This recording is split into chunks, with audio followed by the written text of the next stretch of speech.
1. Di kesempatan kali ini saya akan mempresentasikan mind mapping bab 3 saya yang berjudul Ritual Agamaku.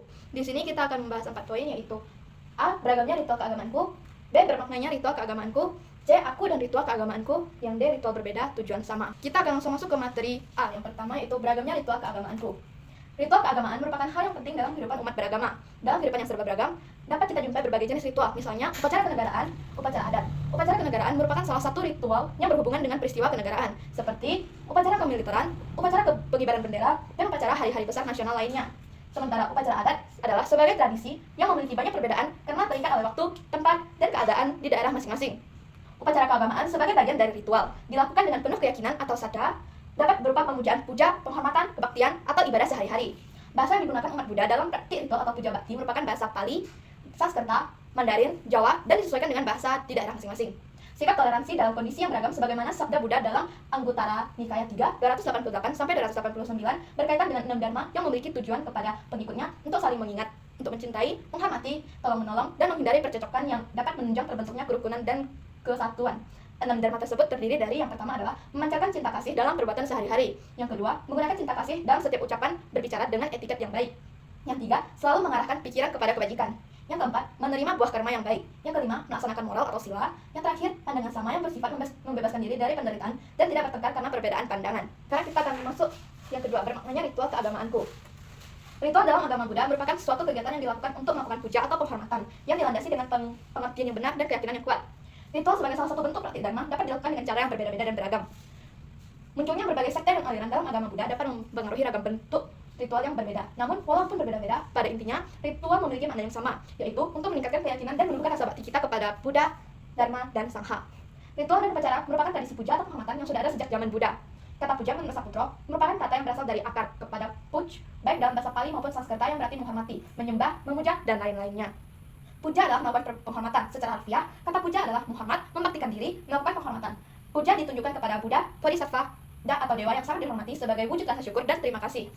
Puja dalam arti menghormat sekaligus mempersembahkan adalah puja yang secara umum sudah diketahui dan dilaksanakan. Berdasarkan jenisnya, puja digolongkan menjadi 2 macam, yaitu amisa puja dan pati-pati puja. Amisa puja adalah jenis puja dengan cara mempersembahkan benda-benda persembahan seperti air, bunga, dupa, pelita, buah manisan, dan benda lainnya. Pati-pati puja adalah bentuk pemujaan dengan cara melaksanakan praktik agama Buddha tentang sila sikha, praktik moralitas, samadhi, praktik meditasi, dan pana, atau praktik kebijaksanaan dalam kehidupan sehari-hari. Pati-pati puja sangat disarankan oleh Buddha dan sering disebut dengan praktik puja tertinggi. Tata cara dalam melakukan ritual keagamaan, setiap aturan, aliran, dan tradisi dalam agama tidak sama, sangat dipengaruhi oleh budaya dan adat setempat. Semua bentuk ritual atau upacara dalam keagamaan Buddha memiliki makna. Yang pertama, memperkuat keyakinan atau sadar kepada Triratna.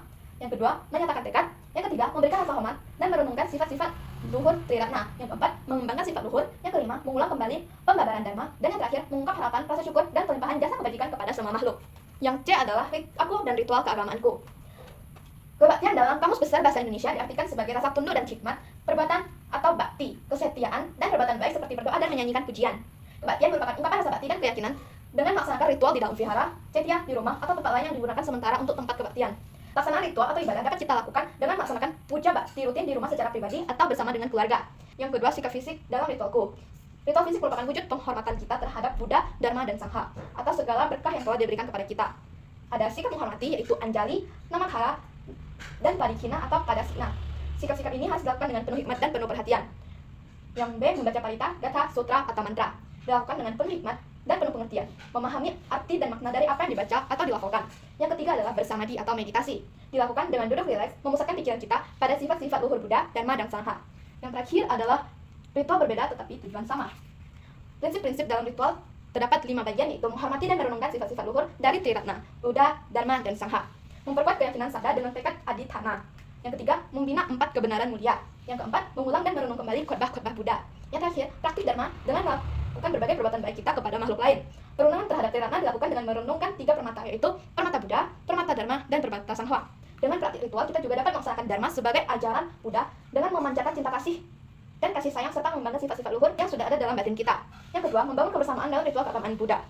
Ritual dalam agama Buddha dapat dilakukan secara bersama-sama antar aliran atau majelis yang ada di lingkungan masyarakat Buddhis. Misalnya pada saat upacara hari raya agama Buddha, yaitu peringatan Waisak, Kathina, Asada, Mangga Puja, dan bentuk ritual lainnya. Agar pelaksanaan ritual hari raya yang dilakukan secara bersama-sama dapat berjalan dengan lancar, perlu adanya komitmen antar tokoh majelis atau aliran agama Buddha yang ada untuk terlibat secara langsung. Ini adalah contoh gambar ritual yang ada di agama Buddha. Sekian presentasi dari saya. Maaf jika ada kesalahan kata dan lain sebagainya. Terima kasih. Namo Buddhaya.